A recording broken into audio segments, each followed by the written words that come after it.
I'm super excited to be here. As we get going, I just want to share two things before maybe we open up to questions. I got to thank some people here, right? So my wife and kids allow me to be a college football coach, okay?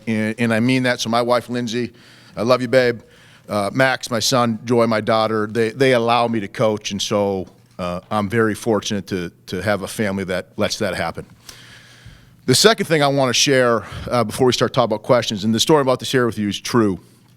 So I grew up in Minnesota, a small little town right in the middle of the state called Litchfield, about 5,000, 6,000 people back then. Minnesota's hockey country, right? So grew up playing hockey. Okay, I had an older brother, younger sister, and we were all close enough in age that some of you who remember what it was like to grow up in the 80s when you didn't have to wear a helmet to ride your bike, right? Or seatbelts were optional, right? Okay, maybe suggested, okay? When you got a helmet for the first time, you just started headbutting each other, right? Running in the trees and things like that, okay? So that's what I did with my brothers. Well, I don't know, 5 or 6 or 7 years old, and my mom brings home a football helmet. I know what football is. My family weren't college football players by any means. We didn't grow up cheering for whoever, okay? But there's a white helmet with a blue stripe. Sometime in the next year, I see either on TV or in the paper that there's a college football team that's wearing that same helmet. It's Penn State. Didn't know anything about it, but I immediately became a Penn State fan because they had the same helmet that I would put on running in the trees and things like that. So if you were to talk to my high school buddies or even my small college buddies, they would tell you that I was a Penn State fan growing up.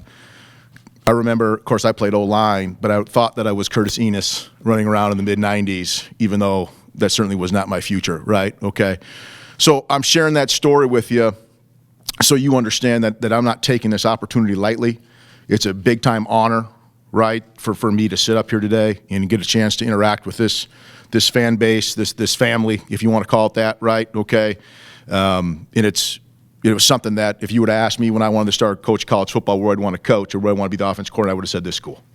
And that's a true story.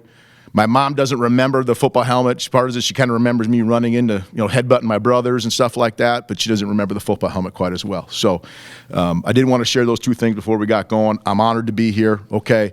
As we ask questions, if you could do me one solid and just maybe introduce yourself, kind of like on Ted Lasso. It was Trent Grimes or whatever his name is, Grimes, whatever, right? Okay, you know what I'm talking about? If you haven't, you need to be able to start watching that. Start living right.